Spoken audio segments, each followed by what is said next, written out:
What's up, everyone? Welcome to the Quadcast, the show where we get real, get raw, and get loud about mental health, substance use, and the fight to take our lives back. Each episode, we're cutting through the stigma, dropping knowledge, sharing stories, and bringing the heat with guests who have lived it and aren't afraid to talk about it. So turn it up, lock in, and let's break barriers, spark change, and build a community that refuses to stay silent.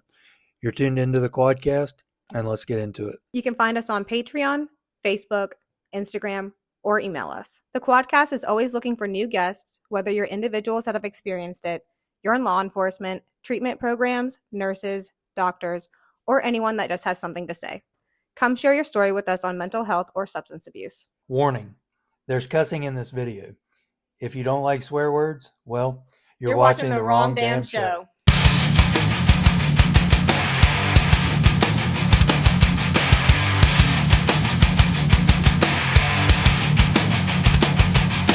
Shit. The crack had been the first time I overdosed. The crack cocaine that I had gotten from my dude, and he legitimately told me, he was like, he used to call me D or DC, and he told me, he was like, D, I can't give you this. And I'm like, man, you got to give me something. Like at this point, and I'm not ashamed to admit this, some people might, I legitimately 100% was a fiend, and that was a hard pill for me to swallow in my early recovery. It's one thing to say you're an addict. Some people personally, it's another to say that you were a fiend. I 100% was a fiend. And I was like fiending for literally a hit, dude. I mean, those stories that you hear, people literally on their hands and knees digging through the carpet, finding pieces of Ritz cracker or drywall and smoking it, that was me.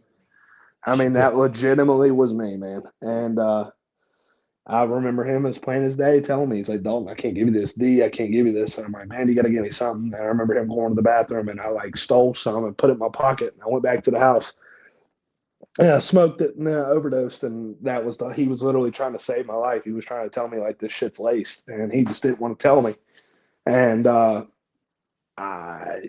it never stopped. And so I had basically sold anything that wasn't nailed down. I'd stole stuff from Emily. I had sold everything. I'd sold $5,000 in collectible shoes. Holy shit. Yep. I'd sold my TV, my PlayStation, my MacBook, every piece of jewelry, my Rolex, everything that I'd worked for or gotten, anything and everything, pieces of jewelry. I literally sold it all. My crack dealer was the flyest, freshest dude on the block. And I mean that. He had the nicest shoes, the nicest jewelry, the nicest clothes of anybody in the city of New Bedford. And I mean that. Damn. So when Emily comes back from Abu Dhabi, man, like I turned her house basically into a trap house, dude. And I remember walking back into her house, and she was just like sitting on her bed, dude. And I remember just walking in, and I just like literally just laid my key down on her front door. And I remember sitting down on the couch, and she's like, what are we going to do? And I'm like, I need to go back to Florida immediately. Because what she didn't know is I just robbed somebody for $2,500 worth of crack. Shit. So I told her, I need to go back to Massachusetts, or need to go back to Florida immediately. Made a phone call to my sponsor. Made a couple other phone calls.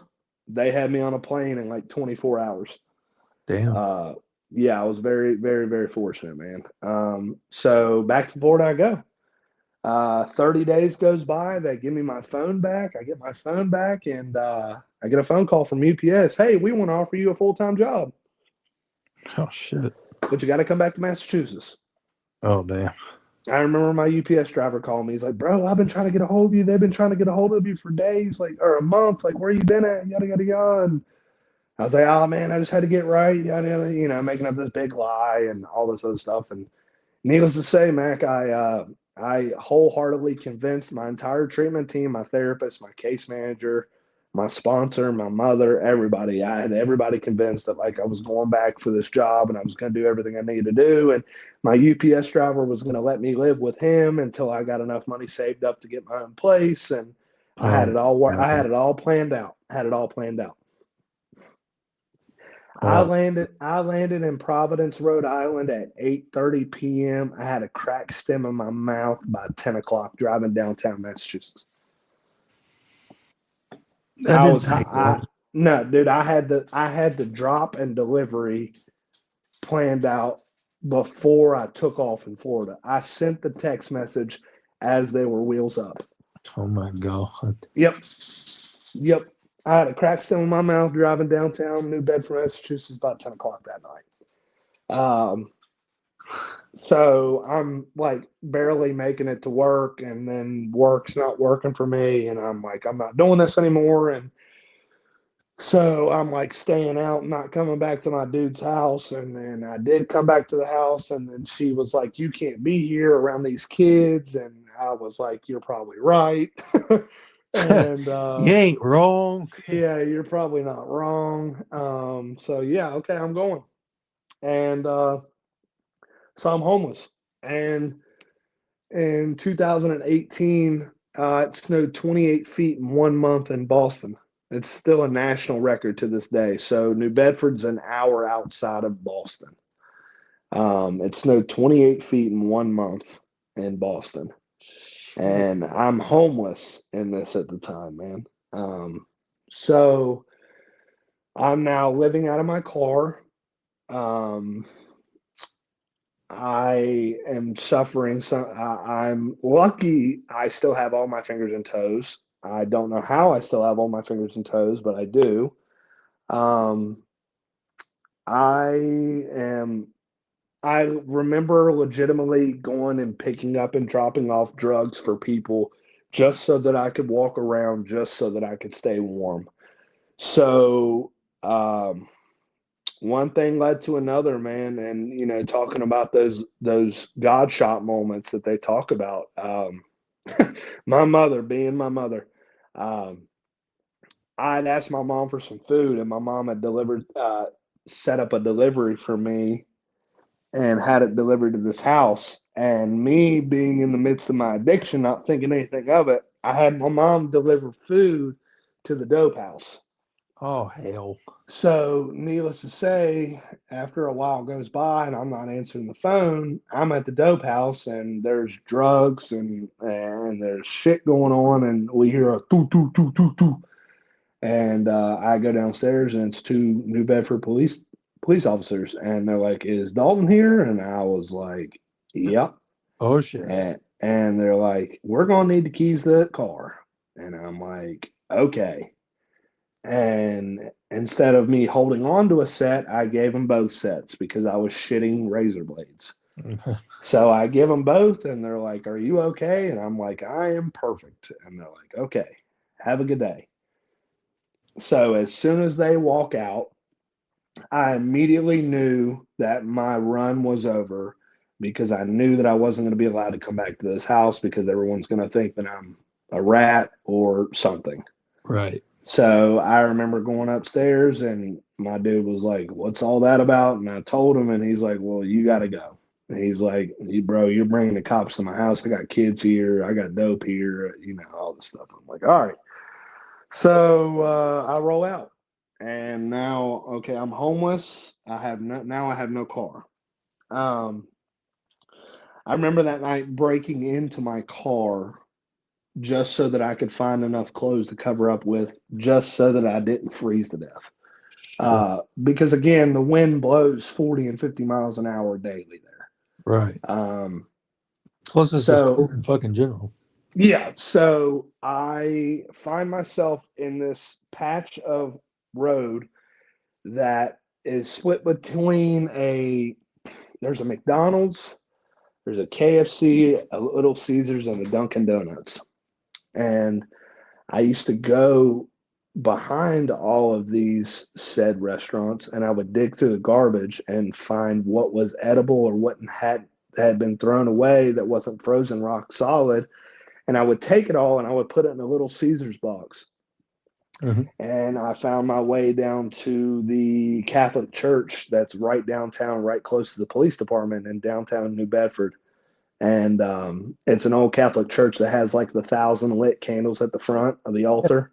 Okay. And I would go up front and I would rip off the top of the pizza box, man, and I would put like a piece of chicken or a donut or a biscuit or whatever, and I would put it on that pizza box, man, and I would hold it. I would squat down and I would hold it over top of these candles, trying to warm it up to where it was edible Right. and not catch the cardboard on fire and set the church on fire.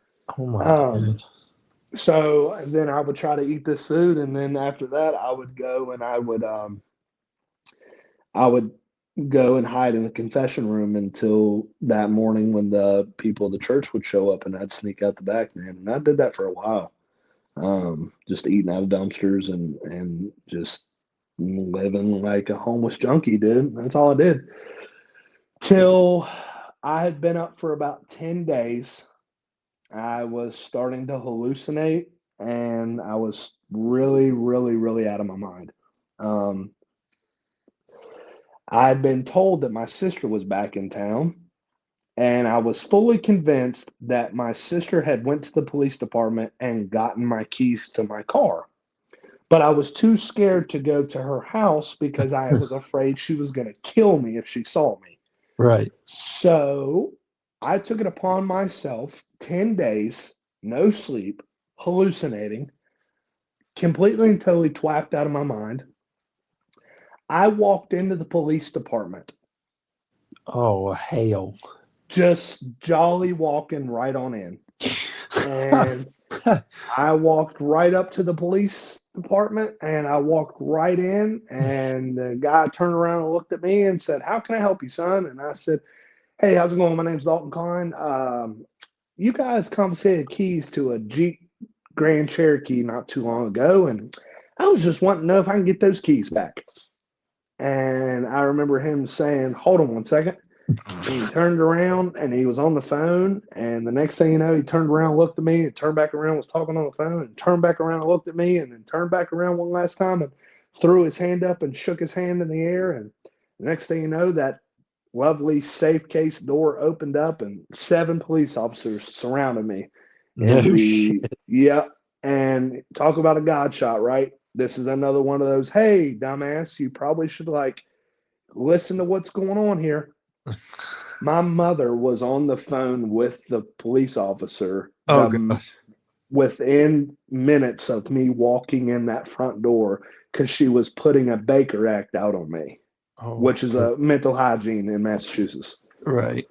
And 7 police officers surrounded me and they said, "Mr. Cline, we've gotten reports that you're not doing too good. So we're going to take you up to St. Luke's and get you checked out." And I went, "No, I'm okay." And they went, "Well, we're not really asking." And Oh I shit. tell this story all the time, man. I wish I had the recording of that altercation because I would love to have seen what I did.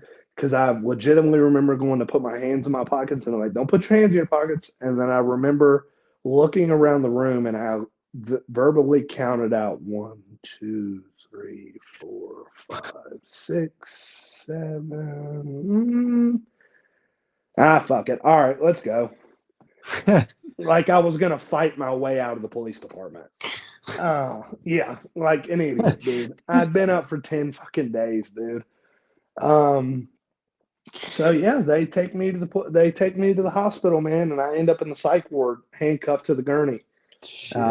I wake up in the psych ward, and I'd ended up sleeping for like 18 hours, dude. It was something crazy. I'd been up for days.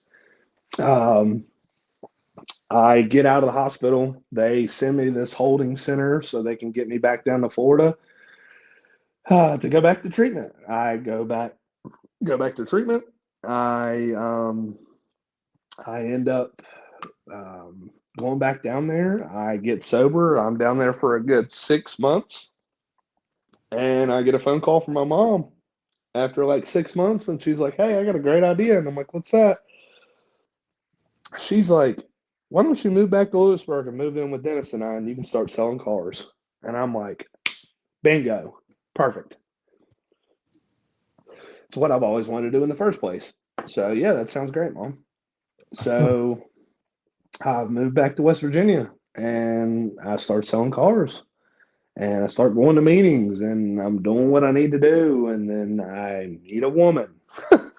And God damn. yeah, and she's I'm not 12. sure if it's your taste in women or Oh, just dude, your it's taste in danger everything. itself. Yeah, danger, dude. I love danger. I don't like looking at the fire. I like playing with the fire. And Well, it always starts off with a woman. yeah. So I'm catching on here. this woman happens to be about 12, 13 years older than me. She's got her own business. She does well for herself. She's recently divorced. Um, I end up selling her a car, and then I just so happened to end up at her house that same night. Um, Weird. Weird, very weird how that works. Um, So crazy. so yeah, so that turn becomes the worst mentally, physically, and emotionally exhausting relationship I've ever had to date. It was bad from the get go. It all ended terribly. Um, Yeah, well, it didn't start that great either. So. yeah, it didn't start that great because she was an alcoholic, and and I was a recovering addict, and so and not on her, she just happened to introduce me to this lovely thing called vodka. And again, I'm not putting a needle in my neck or my arm. I'm not putting a stem on my mouth. I'm not putting a straw in my nose. I'm not smoking crack. Like, I'm not snorting pills. I can drink. So I started drinking vodka, and I smoke weed, and then drinking turns into literally every day, and then it turns into half a gallon, then it turns into a gallon, and then it's like, you know, beer is not even in the question mark anymore. Like, if it's not clear, it's not right. Oh, Yeah, and if it's not vodka, it's moonshine. If it's not moonshine, it's got to be Jesus it's got Christ. to it's got to be 100 proof. Like, it just I've always said this is when you know you're in a rut. When you go from drinking Tito's to Vladdy, you know that you probably need to quit. No Um, shit. yeah. So, uh, needless to say, within like a year and a half span, man, um, it was a verbally abusive relationship. It did get physically, you know, and I will state, never once ever cause harm to this woman. There was altercations that did happen to where like I would have to, you know, stop her from acting out a certain type of way, but not once, nor will I ever put my hands on a woman. Never have, never will. At least you still got your morals about you. Yeah, no, never, man. I don't care how messed up I get, no matter what, till the day I die. Like, that's just a moral code that I have, not only the way that I was raised, but it's just a moral respect that I have for women. I would never have, never will.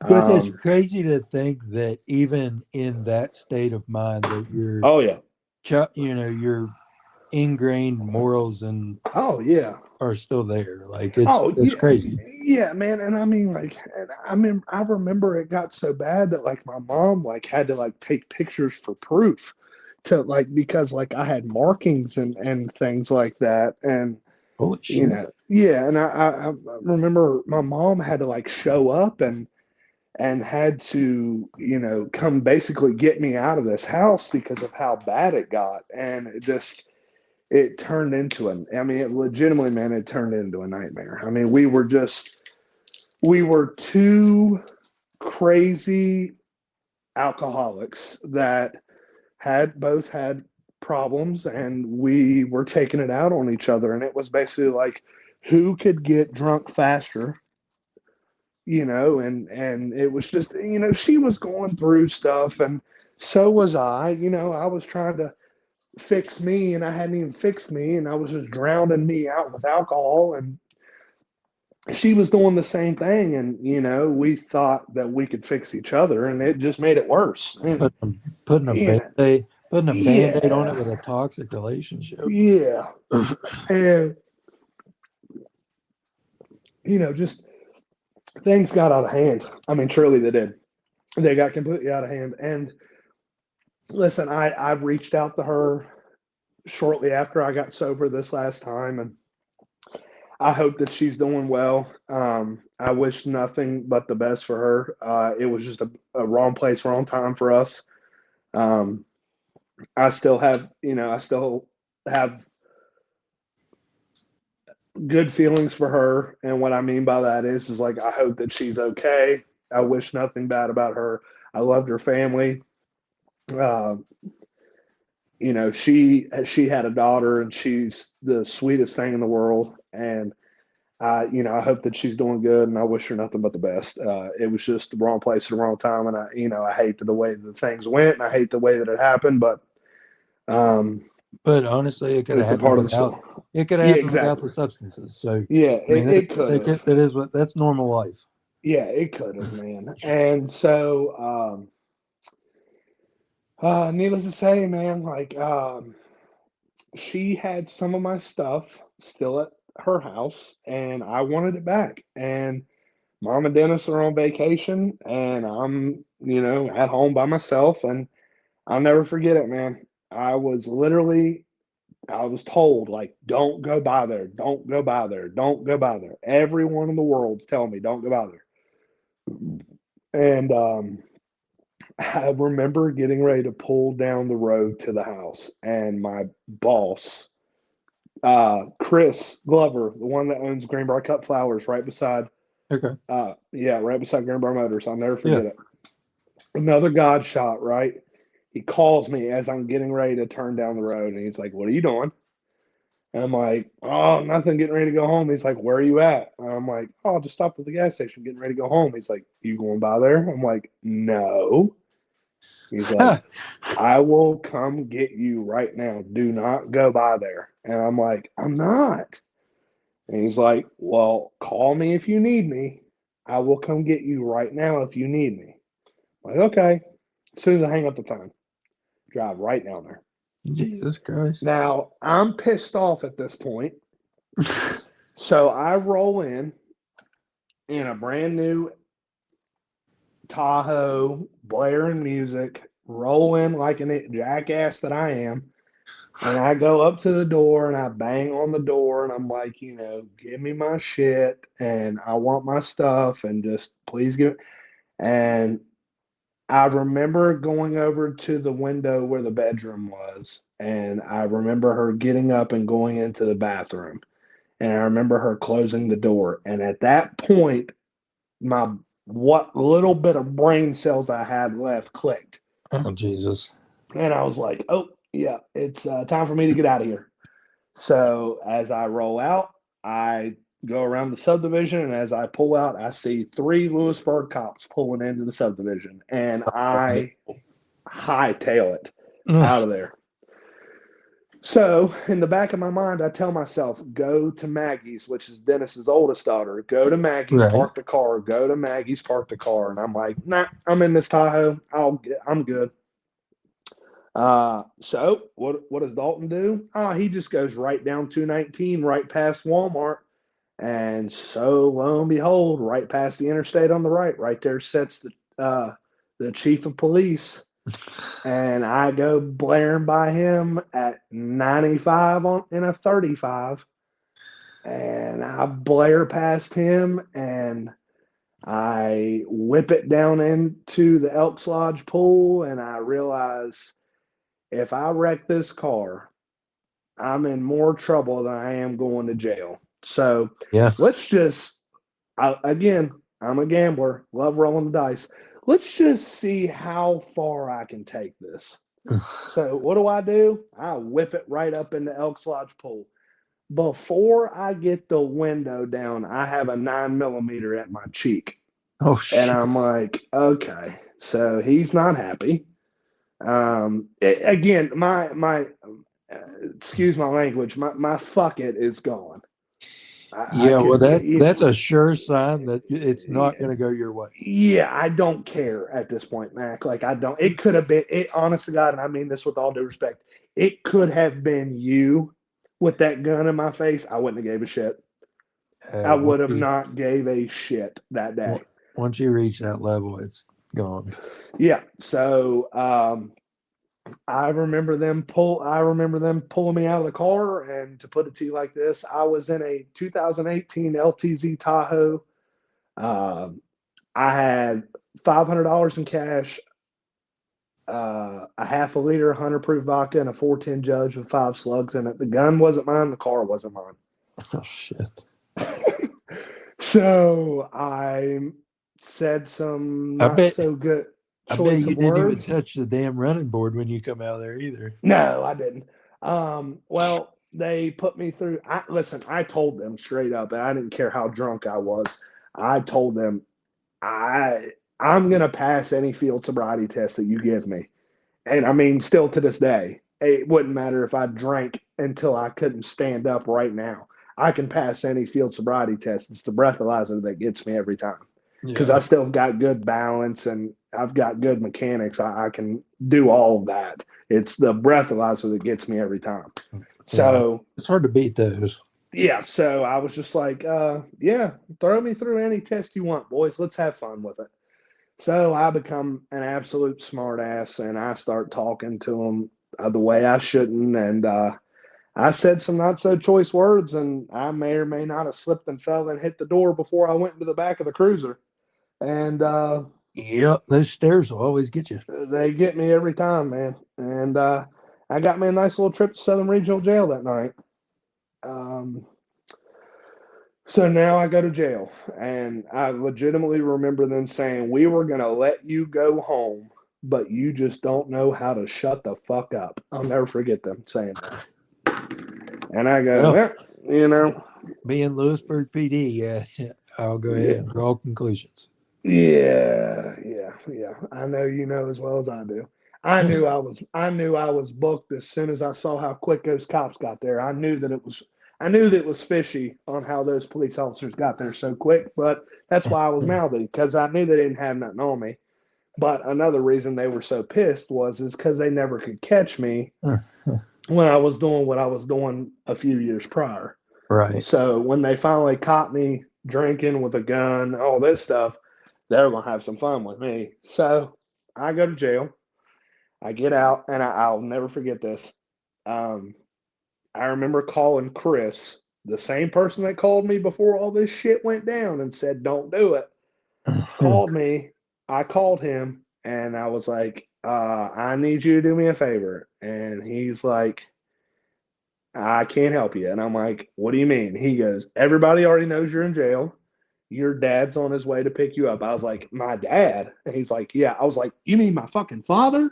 And he's like, "Yeah." I'm like, "Oh, God, Dennis Cline's coming to pick me up from jail. This is going to be great." Oh, Jesus. I'm like, "This is going to be great." So, yep. Dad comes and picks me up from jail. "Hey, Dad, haven't seen you in 6 months. How are you doing?" So, Fuck. yeah, dude. Talk about a welcome home moment. So, Oh, shit. yeah, Dad picks me up. Um, I stay with Dad for a little bit. Um, I get back. Um, I get a job working. I can talk about this now because my record's clear and all this other stuff. I can talk about this now. So, a part of my bond stipulation was I wasn't supposed to, obviously, you know as well as anybody, bond stipulations, no matter what bond it is, you're not allowed to leave the state. Yeah. What does Dalton do? Oh, he gets a job working at the paper mill. Literally 2 weeks, not even 2 weeks after getting a DUI and getting out on bond, I get a job out of state. So I'm driving back and forth across state lines every single day, working 712s at the paper mill. Um, I'm drinking constantly to the point that I get drunk. I'm drunk on the job and I get fired for being drunk on the job. So drunk on the job that I got mouthy and was then taken to the Covington Police Department, and they made me sleep it off on a wooden bench in the front of the police department. And I remember when the chief walked in that morning, he kicked the bench, smacked me across the face, and said, "Wake the fuck up." And he said, "Who are you?" And I was like, told him, like, "How do you not know who I am?" And he was like, "What the hell are you doing here?" And one of the police officers told him something. He was like, "You got your keys?" I was like, "Yeah." And he's like, "Get the fuck out of here." I'm like, "Okay." So, Dude, Covington Police Department is rough. yeah. So I was just like, "Okay." So I get up, I get my keys, and I walk out the door. And at this point, I'm like, "Okay, I've been fired from the one job that I got right after getting out of jail. I've now been fired for drinking on the job. I can't tell mom this. I've got to figure something out. I got a great idea. I know what I'm going to do." I go home. I get the biggest 2 bags that I can find. I pack them full. I write on a sticky note, "I'm sorry, Mom, I have to do this." Put it right on the front of the glass window at my house, right by your house down the river. Yeah. And I pack up my bags, get in my car, and I drive straight down to Florida. I blocked my mom's number. I blocked everybody in Lewisburg's number, and I drove down to Florida. Went into an AA meeting that night drunk. Ended up at a sober living house. Got kicked out of the sober living house for failing 2 breathalyzers. Now homeless in Florida, living out of my car, till finally realized that I have to come back home because they're going to suspend my license, on top of the fact I've already broke my bond. Right. And Yeah. I Again, drive again. I now drive back from Florida, and I grabbed 2 giant bottles of vodka on the way out, and I had drank both bottles of vodka by the time I'd gotten to North Carolina. Holy shit. Yep. And I get pulled over in Yadkinville, North Carolina, going 101 and a 70. God.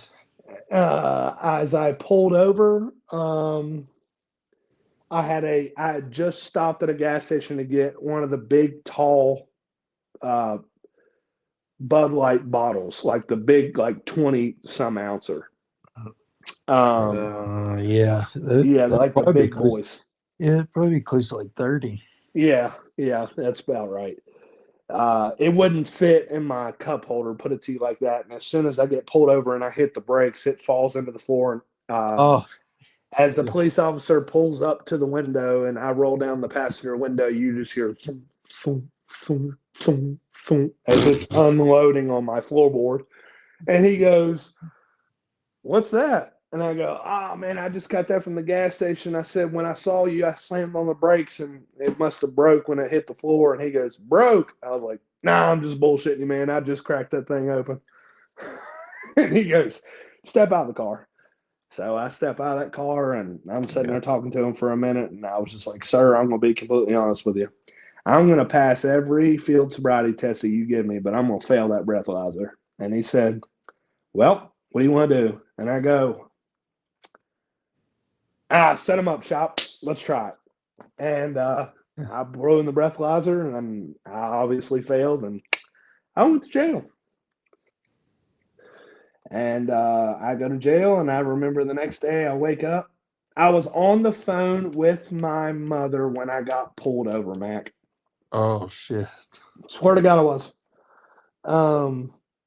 I call my mom from my one phone call from jail, and I was just like thinking everything's all good. And I was just like, "So what's the plan?" And she's like, "At least I know you're safe." Click, and hung up the phone. Oh, shit. And I was just like, ain't no way that my mother, after all this time, is going to just stop. You know what I mean? Ain't no way. Yeah. And I remember her just hanging up the phone and going dead. And I just remember hearing, "Hey, white boy, you like to play spades?" And I just turned around and was like, "Yep." And it was just like that quick, dude. My mind switched from like, "Get me out of here," to "I'm fine with being institutionalized." So I sat in jail for a couple of days, and Dennis ended up coming down there and picking me up. And that's a wrap for today's episode of the Quadcast. Remember, breaking stigma doesn't stop when the episode ends. We're building a movement, and you're a part of it. Stay strong, stay aware, and stay connected. This is the Quadcast, signing out.